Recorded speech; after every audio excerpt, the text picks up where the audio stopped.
De La Riva technique or question you have about De La Riva. What's your preferred grip when you're De La Riva?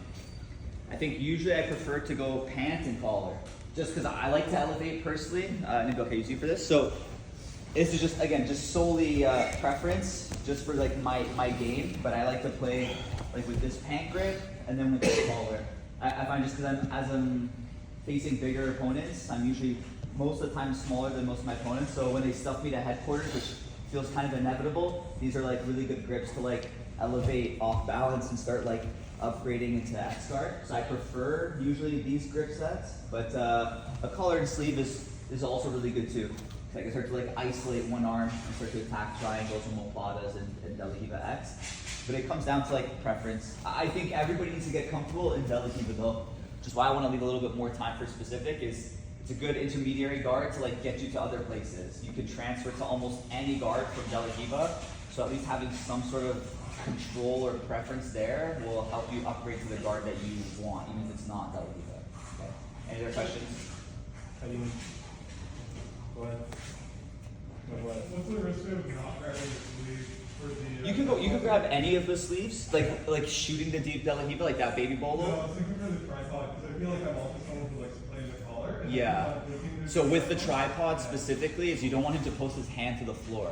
That's the risk, is like he might just catch his bounce. So I could set up the tripod with pretty much anything, but the problem becomes like when I go to stuff him, like he can put his hand to the floor and catch his bounce. So if I knock him here, like it's a race to get up now. I feel like as I try and get up, he's gonna push off the floor and come back on top. Plus he might like push or drag this leg with his free hand when he's standing.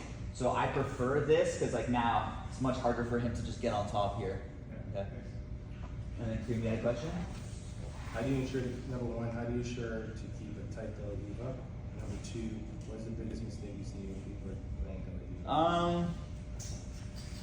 I think biggest mistake is like letting this leg get stuffed without fighting it.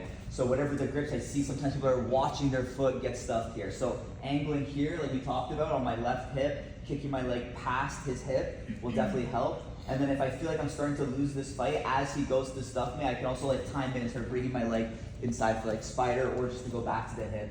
So it's hard, but managing this leg so I don't get stuffed necessarily is a good tip. And then I think also turning my opponent. If Nabil's like square to me, naturally it just pops my De La Riva hook off. So when I am here, I'm constantly thinking about like turning. And that also puts me halfway closer to exposing his back as well for sweeps or submissions. So that's another, like not necessarily mistake, but thing we often overlook is like not trying to create this angle where it's so easy just to tip him and start setting up sweeps and submissions, right? So using this foot on the hip to help like stagger his stance will give you good control too. Okay, so we're gonna go to De La Riva specific. First round, I'm gonna force you to start with the cross sleeve. You can switch off to other grips if you want after, but you're gonna at least start with the cross sleeve. Okay, you're trying to sweep, submit, or I'd say if you close the guard, it's like a big upgrade in position. Person on top, I want you to be annoying, defend the sweep. You can try and look for some passes, but for the first round, you're going like 30% resistance. All right, 1, 2.